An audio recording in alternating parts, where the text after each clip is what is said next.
stand up and determine the destiny of their own children? When is black men gonna stand up and determine the destiny of their own children? When is black men gonna stand up and determine the destiny of their own children? And say that this is how they should learn, this is what they should learn, and it's the environment that they should learn in.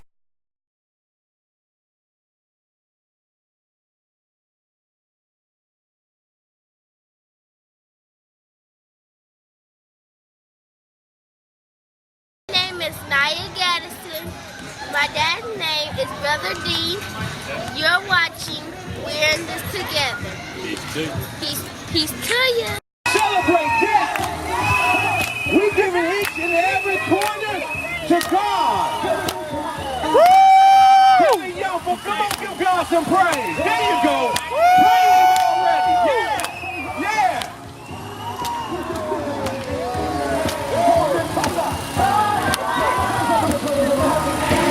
Look past this stop sign. I dare you, touch that stop sign and just say, in Jesus' name, no more death on this side. In Jesus' name, no more deaths on this corner. In Jesus' name, we giving it to God right now. Come on, in Jesus' name.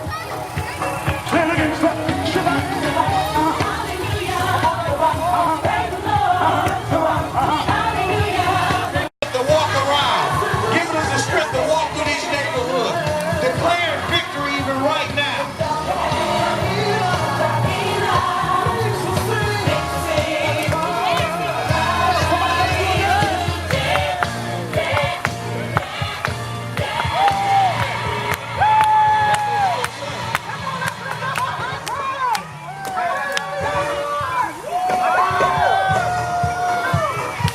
Let me hear you, Flint, make some noise! I can't hear y'all. Somebody make some noise! All right, I need about 20 of y'all to get your dance on right now. Y'all ain't dancing. Come on, dance like you can dance.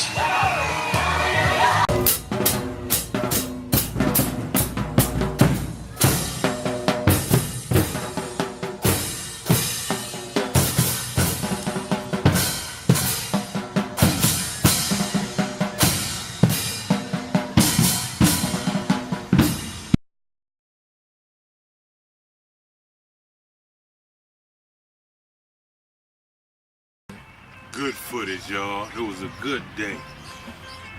But I want to reiterate a few things. And oftentimes, you know, some of the brothers always stressing to me that this is not about color. This is not about black and white. Okay, cool. Let's eliminate the white. But when you talk about nearly a million black men in federal, state penitentiaries, in jails, and we only make up 12% of the country, how you gonna tell me that's not a problem? When you got 78% of all black households absent black males, how you gonna tell me that we ain't got a problem? When you got a country that'll spend $150 billion to incarcerate men, but yet won't spend nowhere near that much money to education in inner cities, how you gonna tell me this is not a problem for black folks?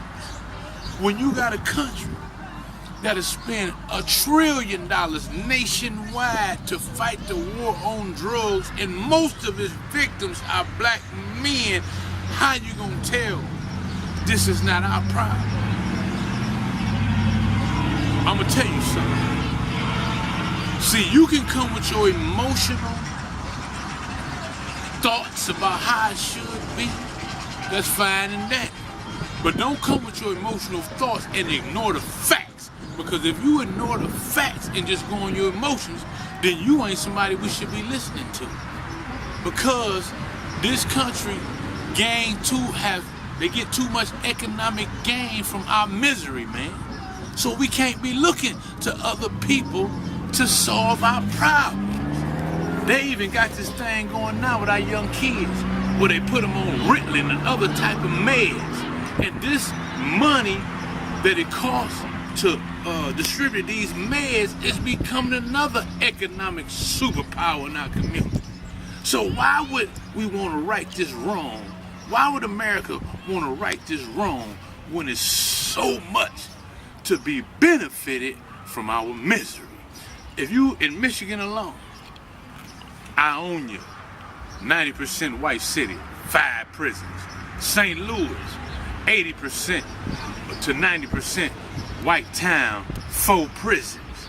See, these cities that I just mentioned, as well as others up past the bridge, their cities have come back from economic devastation based on incarcerating black males. So why would a rural country, a rural city, in the upper peninsula of Michigan, whose entire economy thrives off of prison, why would they want to see education corrected? Why would they want to see households back intact with a male and a woman there? Why would they want to teach us properly when they are benefiting from us being ignorant and foul like we is? See, I ain't here to bring my emotions to the game or to my people. I'm here to bring the flat out truth. Let me tell you another truth that you need to know. It's a private prison boom in this country. And in each state where these investors invest in these private prisons, this is the deal. Google it. Go do your research. Or since you love white folks so much, go ask some white person. Because you probably don't want to believe me. But in each state where they are building these private prisons, the state government either have to guarantee that the prisons stay 80% filled, or they would have to pay that money to the private company for losing out.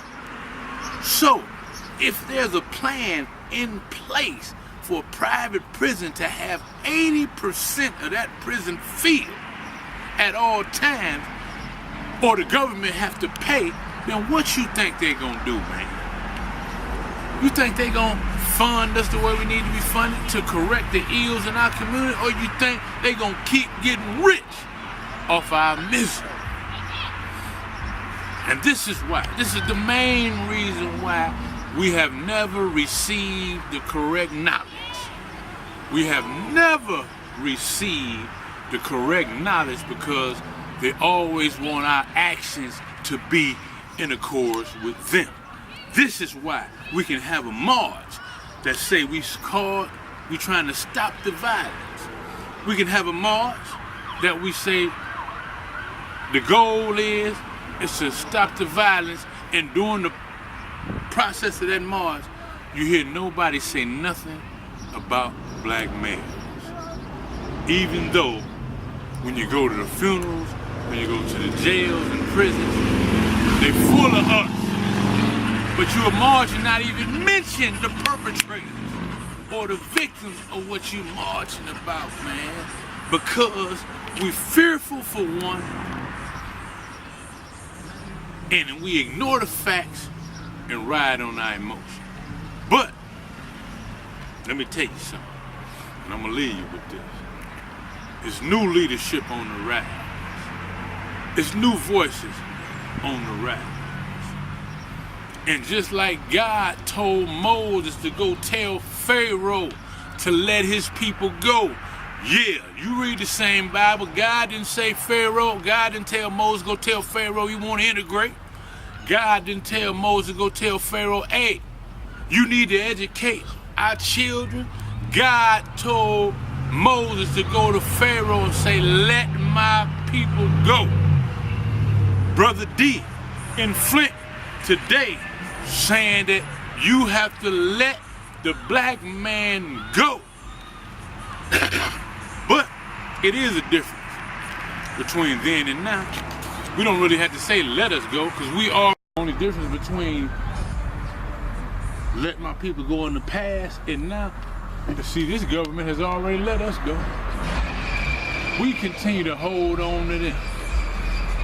We continue, they shut down schools, give us bad education, we continue to beg for it. They ain't got as many jobs to employ most of their own people, but we continue to think that we can't produce our own, so we continue to beg them folk. But like I said, it's new voices, new brothers on the ride. Things is changing.